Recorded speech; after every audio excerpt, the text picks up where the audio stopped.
ओम शांति। आज मुरली का डेट है 5/10/2021 का है। मीठे बाबा ने हम मीठे बच्चों को आज के मधुर महावाक्य में कहा, मीठे बच्चे, आत्मा और शरीर जो पतित और काले बन गए हैं, बाप की याद से इन्हें पावन बनाओ, क्योंकि अब पावन दुनिया में चलना है। आज बाबा का प्रश्न है, भगवान किन बच्चों को मिलता है? बाप ने कौन सा हिसाब बतलाया है? भगवान किन बच्चों को मिलता है? बाप ने कौन सा हिस्सा बतलाया है? उत्तर है, जिन्होंने शुरू से भक्ति की है उन्हें ही भगवान मिलता है। बाबा ने यह हिस्सा बतलाया है जिससे फिर तुम नई दुनिया में राज्य करते हो। बाप कहते हैं, तुमने आधा कल्प मुझसे याद किया है, अब मैं आया हूँ तुम्हें भक्ति का फल देने। गीत है, मन्ना तेरी गली में, जीना तेरी गली में, मन्ना जीना तेरे साथ में है भगवान। ओम शांति। बच्चों ने गीत सुना, जब कोई मरते हैं तो बाप के पास जन्म लेते हैं। जानती हो हम आत्माएं हैं, वह हो गई शरीर की बात। एक शरीर छोड़ फिर दूसरे बाप के पास जाते हैं। तुमने कितने साकारी बाप किए हैं? असल में हो निराकारी बाप के बच्चे। तुम आत्मा परमात्मा परमपिता परमात्मा के बच्चे हो। रहने वाले भी वहाँ के हो, जिसको निर्वाण धाम व शांति धाम कहा जाता है। बाप भी वहाँ रहते हैं। यहाँ तुम आकर लौकिक बाप के बच्चे बनते हो तो फिर उस बाप को भूल जाते हो। सतयुग में तुम सुखी बन जाते हो तो उस पारलौकिक बाप को भूल जाते हो। सुख में उस बाप का स्मरण नहीं करते हो, दुख में याद करते हो और आत्मा याद करती है। जब लौकिक बाप को याद करती है तो बुद्धि शरीर तरफ रहती है। उस बाबा को याद करेंगे तो कहेंगे, ओ बाबा, हे दोनों बाबा। राइट अक्षर बाप ही है, वह भी फादर, यह भी फादर। आत्मा रूहानी बाप को याद करती है तो बुद्धि वहाँ चली जाती है। यह बाप बेट बच्चों को समझाते हैं। अभी तुम जानते हो बाबा आया हुआ है, हमको अपना बनाया है। बाप कहते हैं, पहले पहले हमने तुमको स्वर्ग में भेजा, तुम बहुत साहूकार थे। फिर 84 जन्म ले ड्रामा प्लान अनुसार अभी तुम दुखी हो पड़े हो। ड्रामा अनुसार यह पुरानी दुनिया खत्म होनी है। तुम्हारी आत्मा और यह शरीर रूपी वस्त्र सतो प्रधान थे, फिर गोल्डन एज से आत्मा सिल्वर एज में आई तो शरीर भी सिल्वर में आया, फिर कपर में आए। अभी तो तुम्हारी आत्मा बिल्कुल ही पतित हो गई है, तो शरीर भी पतित है। जैसे 14 कैरेट का सोना कोई पसंद नहीं करते हैं, काला बन जाता है, तुम भी अभी काले आयरन एस्ट बन गए हो।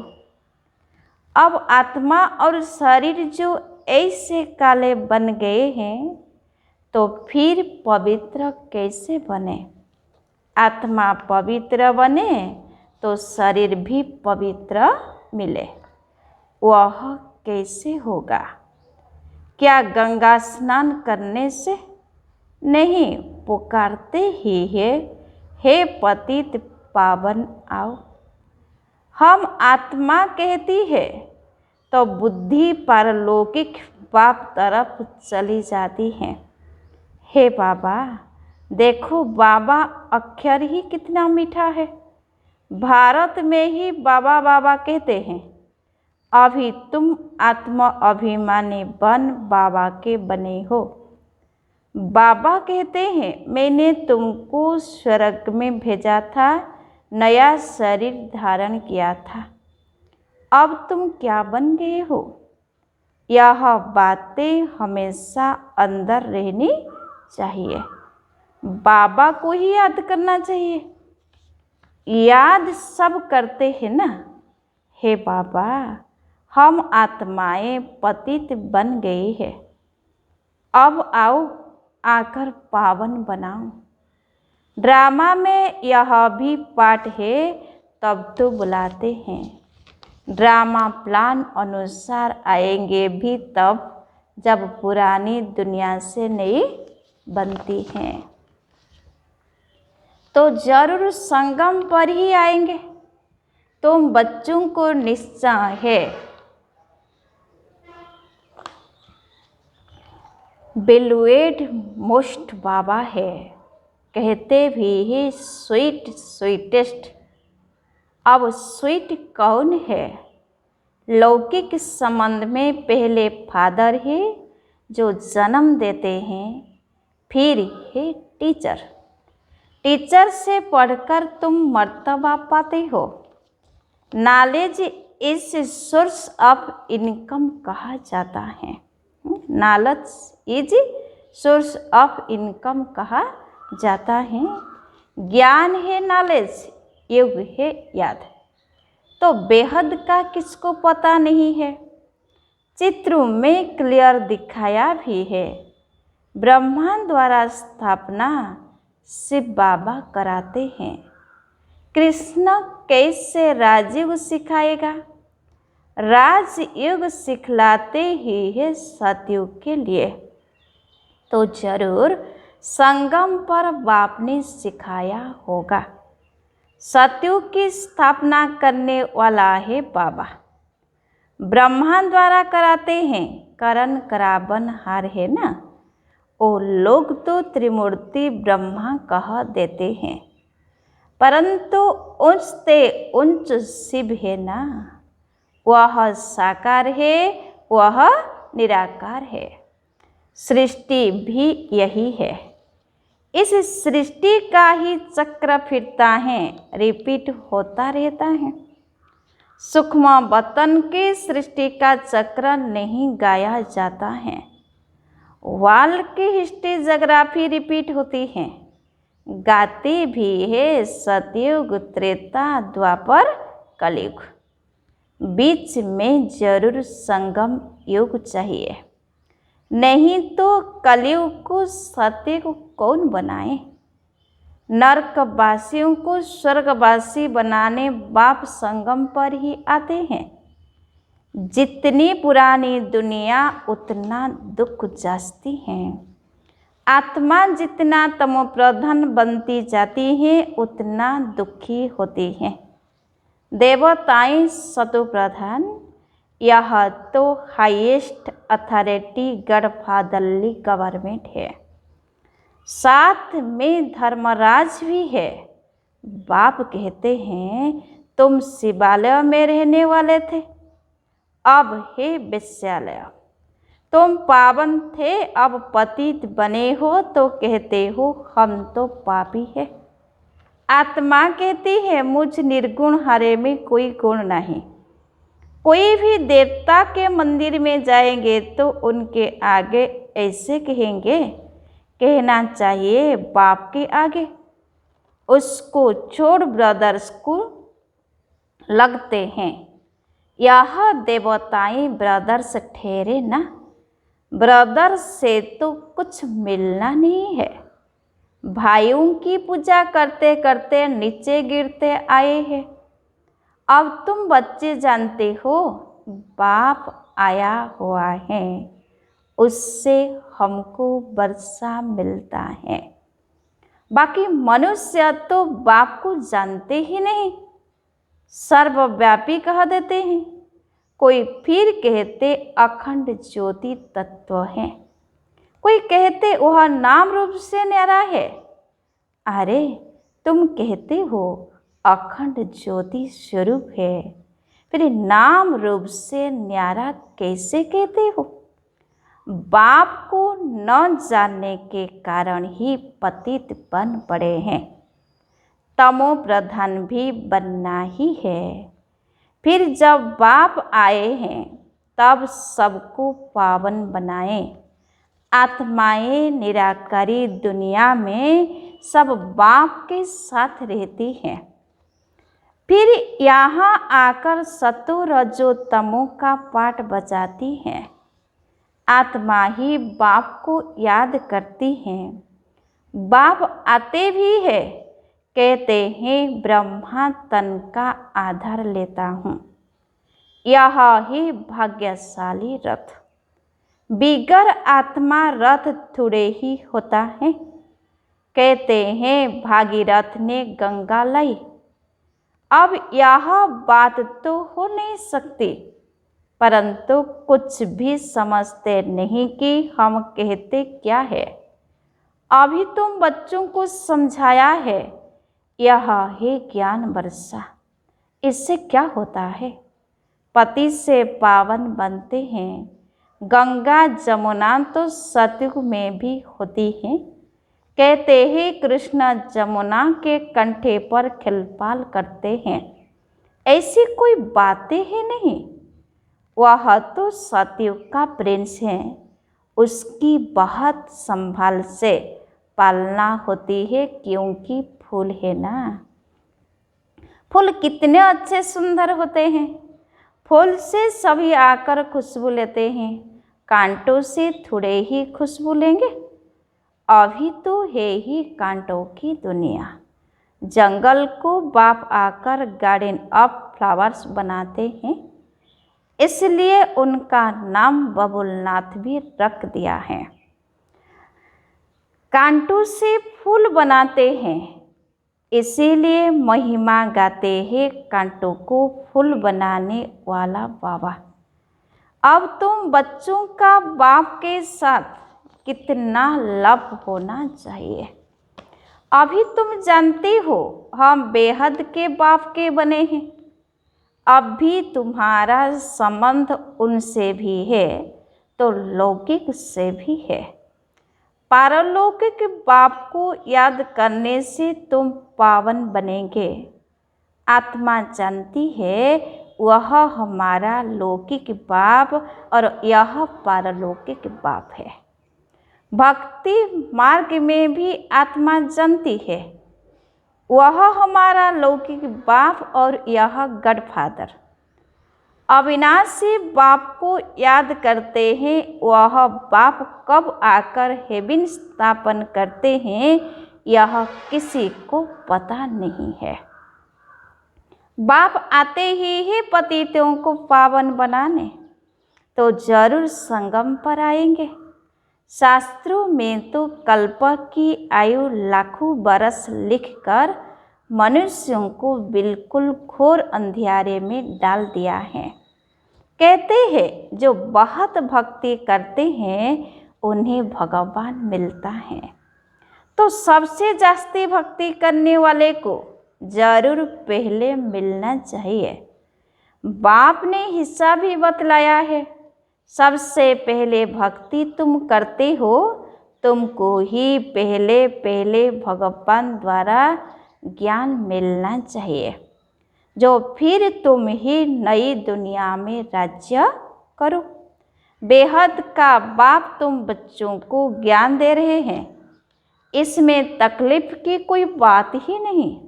बाप कहते हैं तुमने आधा कल्प याद किया है, सुख में तो कोई याद करते ही नहीं।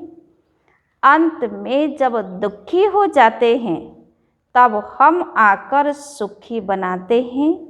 अभी तुम बहुत बड़े आदमी बनते हो। चीफ मिनिस्टर, प्राइम मिनिस्टर आदि के बंगले कितने फर्स्ट क्लास होते हैं, सारा फर्नीचर ऐसा फर्स्ट क्लास होगा। तुम तो कितने बड़े आदमी अर्थात देवता बनते हो। दैवी गुण वाले देवता स्वर्ग के मालिक बनते हो।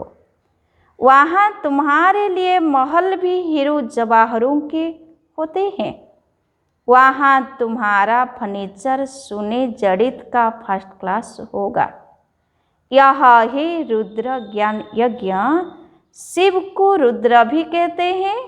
जब भक्ति पूरी होती है तो भगवान रुद्र यज्ञ रचते हैं। सतयुग में यज्ञ अथवा भक्ति की बात ही नहीं। इस समय ही बाप यह अविनाशी रुद्र ज्ञान रचते हैं, जिसका फिर बाद में गायन चलता है। भक्ति तो सदैव नहीं चलती रहेगी। भक्ति और ज्ञान, भक्ति और रात, ज्ञान है दिन। बाप आकर दिन बनाते हैं तो बच्चों का भी बाप के साथ कितना लव होना चाहिए। बाप हमको विश्व का मालिक बनाते हैं। मोस्ट बिलवेड बाबा है ना, उनसे ज़्यादा प्यारी वस्तु कोई हो न सके। आधा कल्प से याद करते आए हैं, बाबा आकर हमारे दुख हरो। अब बाप आए हैं, समझाते हैं, बच्चे तुम्हें अपने गृहस्थ व्यवहार में रहना ही है। यहाँ बाबा के पास कहाँ तक बैठेंगे? साथ में तो परमधाम में ही रह सकते, यहाँ तो नहीं रह सकते। यहाँ तो नॉलेज पढ़ने की है। नॉलेज पढ़ने वाले थोड़े होते हैं। लाउड स्पीकर पर कभी पढ़ाई होती है क्या? टीचर सवाल कैसे पूछेंगे? लाउड स्पीकर पर रेस्पॉन्ड कैसे दे सकेंगे? इसीलिए थोड़े थोड़े स्टूडेंट को पढ़ाते हैं। कॉलेज तो बहुत होते हैं, फिर सबके इम्तिहान होते हैं, रिजल्ट निकलती हैं। यहाँ तो एक बाप ही पढ़ाती है ना, यहाँ तो एक बाप ही पढ़ाते हैं। यह भी समझाना चाहिए कि दो बाप है, लौकिक और पारलौकिक। दुख में सिमरण उस पारलौकिक बाप का करते हैं। अब वह बाप आया हुआ है। महाभारत लड़ाई भी सामने खड़ी है। वह समझते हैं महाभारत लड़ाई में कृष्ण आया, यह तो हो न सके। बेचारे मुझे हुए हैं, फिर भी कृष्ण कृष्ण करते रहते हैं। निराकार बाप सभी आत्माओं का बाप है। हे दोनों मोस्ट बिलवेड, कृष्ण भी विश्व का मालिक है ना। अभी तुम जज कर सकते हो कि जास्ती प्यारा कौन है। शिव बाबा ही ऐसा लायक बनाते हैं ना। कृष्ण क्या करते हैं? बाप ही तो उनको ऐसा बनाते हैं ना। तो गायन भी जास्ती उस बाप का होना चाहिए ना। बाप ने समझाया है, तुम सब पार्वतियाँ हो। यह शिव अमरनाथ तुमको कथा सुना रहे हैं। तुम ही सब अर्जुन हो, तुम ही सब द्रौपदियाँ हो। इस विशेष दुनिया को रावण राज्य कहा जाता है। वह ही वैश्लेष वर्ल्ड। बेकार की बात नहीं। निराकार बाप बेकारी दुनिया रचेंगे कैसे? निराकार बाप बेकारी दुनिया रचेंगे क्या? बेकार में ही दुख है। सन्यासियों का है ही हठ युग। निवृत्ति मार्ग। कर्म संन्यास तो कभी होता ही नहीं। वह तब हो जब आत्मा शरीर से अलग हो जाए। गर्भ जेल में फिर कर्मों का हिसाब शुरू हो जाता है। बाकी कर्म संन्यास कहना रंग है। हठी को आदि बहुत सीखते हैं, गुम्फाओं में जाकर बैठते हैं, आग से भी चले जाते हैं, रिद्धि सिद्धि भी बहुत हैं, जादूगरी से बहुत चीज़ें भी निकालते हैं। भगवान को भी जादूगर, रत्नागर, सौदागर कहते हैं। लेकिन उनसे कोई कुछ गति सद्गति तो नहीं मिल सकती। वह तो एक ही सच्चा सद्गुरु आकर सबकी गति सद्गति करते हैं। अच्छा, मीठे मीठे सिके लधे बच्चों प्रति माता पिता बाप दादा का याद प्यार और गुड मॉर्निंग। रूहानी बाप की रूहानी बच्चों को नमस्ते। हम रूहानी बच्चों की रूहानी बाप दादा को याद प्यार और गुड मॉर्निंग। नमस्ते नमस्ते नमस्ते। धारणा के लिए मुख्य सार पॉइंट नंबर 1। कांटों से फूल बनाने वाला मोस्ट बिलुवड एक बाप है। उससे बहुत लव से याद करना है। खुशबूदार पावन फूल बन सबको सुख देना है। खुशबूदार पावन फूल बन सबको सुख देना है। Point number 2। यह नॉलेज अर्थात पढ़ाई सोर्स ऑफ इनकम है। इससे 21 जन्म के लिए तुम बहुत बड़े आदमी बनते हो। इसलिए इससे अच्छी रीति पढ़ना और पढ़ाना है। आत्मा अभिमानी बनना है। आज वरदाता बाप का वरदान है। बाप दादा को अपना साथी समझकर डबल फोर्स से कार्य करने वाले सहज योगी भव। बाप दादा को अपना साथी समझकर डबल फोर्स से कार्य करने वाले सहज योगी भव। डिटेल से कोई भी कार्य करते बाप दादा को अपना साथी बना लो तो डबल फोर्स से कोई कार्य होगा, है ना। कोई भी कार्य करते बाप दादा को अपना साथी बना लो तो डबल फोर्स से कार्य होगा।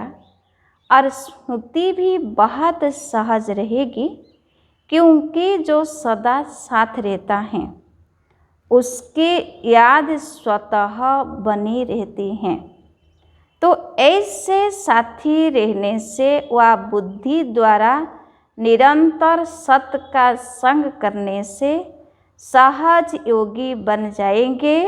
और पावरफुल संग होने के कारण हर कर्तव्य में आपका डबल फोर्स रहेगा, जिससे हर कार्य में सफलता की अनुभूति होगी। स्लोगन है, महारथी वह है जो कभी माया के प्रभाव में परवश न हो। महारथी वह है जो कभी माया के प्रभाव में परवश न हो। अच्छा, ओम शांति।